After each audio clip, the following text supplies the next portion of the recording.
Todos los viernes a las 21 horas, La Pez en Bicicleta. Por FM La Tribu. La Pez en Bicicleta.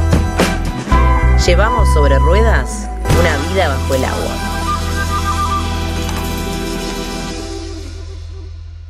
Que hay que seguir dando pelea, es el único lugar que nos queda y por eso mismo hoy inauguramos una columna para dar pelea y para seguir gritando que ya no nos callamos más. Hablando nos defendemos. Ya no nos callamos más.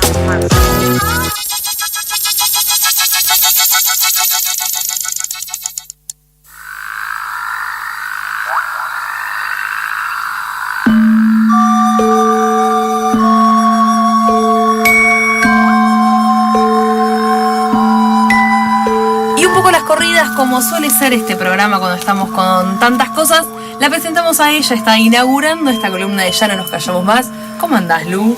Muy bien, muy bien.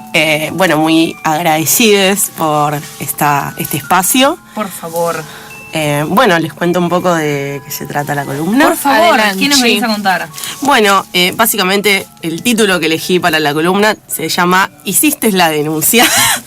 Que es algo como que se repite bastante como un sentido común dentro de incluso el activismo feminista, digamos, la supuesta obligación de realizar una denuncia penal para las víctimas de violencia machista. Y bueno, estuve como pensando algunos disparadores que nos podrían servir para tener otros puntos de vista que no sean este punto de vista parece hegemónico o que sí, ya forma parte de un sentido común que es así universalmente. Exactamente, para problematizar. Exactamente, para complejizar, para problematizar. Bueno, uno de los disparadores que se me ocurrió es pensar por qué se exigen estas denuncias penales a las víctimas y pensé un par de mitos que podríamos como desanudar. Me gusta. El primero es el de la responsabilidad social, una supuesta responsabilidad social que estuve como pispeando un par de comentarios, de charlas entre feministas que, por ejemplo, uno de los mitos es que si no denuncias sos cómplice, si no denuncias le puede pasar a otra. Sería la responsabilidad social de la víctima. El abuso. Claro, o sea que encima que sufriste un abuso tenés una responsabilidad para con eso. Hacete cargo de tu abuso. Te tenés que hacer cargo del abuso y tenés una responsabilidad ciudadana, digamos, como si la responsabilidad ciudadana fuera algo incuestionable. Si no denuncias permitís la impunidad. Y bueno, un poco como estos sentidos comunes, yo lo que pude pensar es que aquí se utiliza a la víctima como un instrumento para impartir justicia, digamos, pongamos entre muchas comillas este concepto de justicia, y lo que puedo ver es una cosificación e instrumentalización de la víctima, que tiene que ver que la víctima ya no es un sujeto, sino que es un medio para un fin. Y se cierra la posibilidad de cualquier otra instancia que no incluya que la víctima tenga que ser denunciante y no poder crear otras instancias de alerta generalizadas que no tengan que ver con la denuncia. Sí, totalmente. De hecho, justamente una de las cosas que también pensábamos entre todos era que la denuncia para muchos de nosotros significa la ausencia, la incapacidad de tender una red afectivo-política, la ausencia de tender una red de apoyo mutuo. Es justamente el reflejo de la ausencia.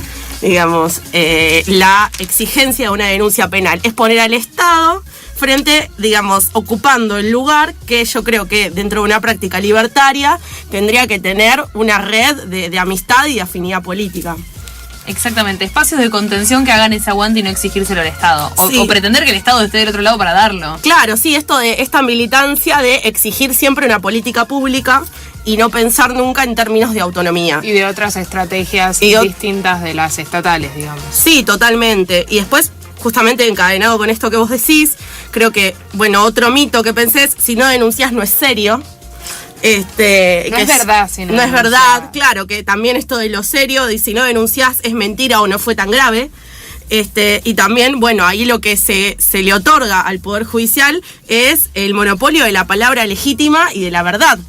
Le estamos regalando al Estado y al Poder Judicial con lo misógino y patriarcal que es el derecho para legitimar o no una denuncia. Sí, y para legitimar o no la vivencia subjetiva de una víctima, porque ¿qué es lo que hace el Poder Judicial? Buscar la verdad universal, la verdad jurídica, que no es el relato subjetivo, digamos, que no es la enunciación de un sujeto. Que no es la verdad de la víctima. Que no es la verdad de la víctima, porque ellos creen en la verdad y la verdad se tiene que comprobar, digamos, y aquí me parece que se encadena esto también con otra reflexión que estuvimos pensando, que es esto de cómo construye verdad el Poder Judicial, que tiene que ver con la verdad científica, la verdad jurídica, la verdad universal, y cómo se construye, cómo se prueba, cómo produce prueba el Poder Judicial. Lo produce a través de distintos dispositivos, que son la psiquiatría, la medicina, la psicología, distintas ciencias, bajo este paradigma positivista que tiene que ver con justamente que todo tiene que ser probado mediante un método científico, mediante una disciplina que está legitimada por ese Poder Judicial.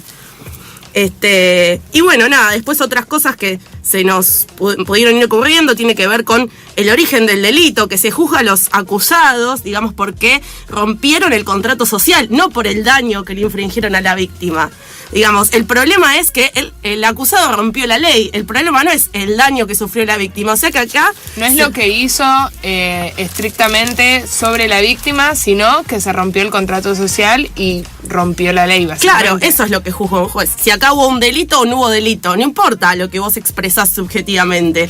Lo que están buscando en todo un relato es, bueno, y justamente hoy, que tuve que ir a declarar hoy a la mañana en el marco de mi causa, todo el tiempo lo que buscaban es demostrar que había un delito comprobable. Lo que yo explicaba, que también es algo que apunté, digamos, que me puse a pensar, es justamente esto de que no importa el contexto, no importa una relación violenta como un todo, sino que lo que importa es buscar hechos aislados por fuera de un contexto y por fuera de una lectura política interseccional, digamos, por fuera de buscar cuáles son las relaciones de poder que se ponen en juego justamente cuando hablamos de violencia machista. Y estos son apuntes para crear estas interseccionalidades a la hora de hablar o hablarles a víctimas de distintos tipos de violencias, abusos y violaciones cuando vamos a exigir o pedir o de crear o seguir abasteciendo este mito de la necesidad de la denuncia. Cuando creemos que la denuncia le da validez a un relato que no lo necesita. Sí, totalmente, y creo que justamente creo que una de las conquistas que ha generado también esta proclama, ya no nos callamos más, tiene que ver con legitimar otras formas de accionar frente a esta violencia machista y abrir caminos, digamos, y crear otras nuevas maneras de legitimidad para esas víctimas. Entonces, creo que justamente ahí radica la potencia política de Ya no nos callamos más. Y bueno, un último, digamos, como punta que se me ocurre para que podamos debatir, es deseable la cárcel, es deseable el fortalecimiento del poder punitivo estatal, la tercerización, la expropiación de la capacidad de respuesta frente a esa violencia. Porque cuando nosotras pedimos la cárcel es porque nosotras no podemos responder, porque quienes tienen la legitimidad de responder es justamente este dispositivo jurídico legal y el sistema carcelario. Entonces, frente a la incapacidad de generar una red y de responder nosotros por nuestras amigas, por nuestras aliadas, lo que terminamos haciendo es depositar toda esa expectativa en el Estado. Y bueno, y lo último, que creo que también, así como hablamos bastante como mal de la denuncia, podríamos, que es como un disparador que se me ocurrió, es por qué denunciar a un hombre blanco. Que también es en este sentido de que yo creo que si hay una potencia en haber realizado una denuncia, no es por la naturaleza en sí misma de esa denuncia, sino justamente por desquiciarla, por denunciar a quien no debería ser denunciado. Entonces, porque ¿quiénes van a la cárcel? ¿Quiénes son castigados por el poder punitivo? Las personas racializadas, los pobres, digamos, un hombre blanco heterosexual de clase media tiene muchas más ventajas frente a ese poder punitivo. Entonces, poner blanco sobre negro una violación naturalizada por la heterosexualidad como régimen político y, digamos, desnaturalizar y desquiciar ese poder judicial tiene que ver también, creo, con una forma de resignificarlo sin poner expectativas en eso, pero sí, digamos, poniendo sobre el tapete un problema político, digamos, y nada, pues haciéndolo visible. Me quiero machetear todos los apuntes de Lucía y me parece que nos encontramos dentro de 15 días para que seguir abasteciendo este espacio. Sí, ojalá. Mil gracias por todos los apuntes que nos pasaste. Los estaremos compartiendo más luego en las redes. Todos los viernes a las 21 horas, La Pez en Bicicleta. Por FM La Tribu. La Pez en Bicicleta.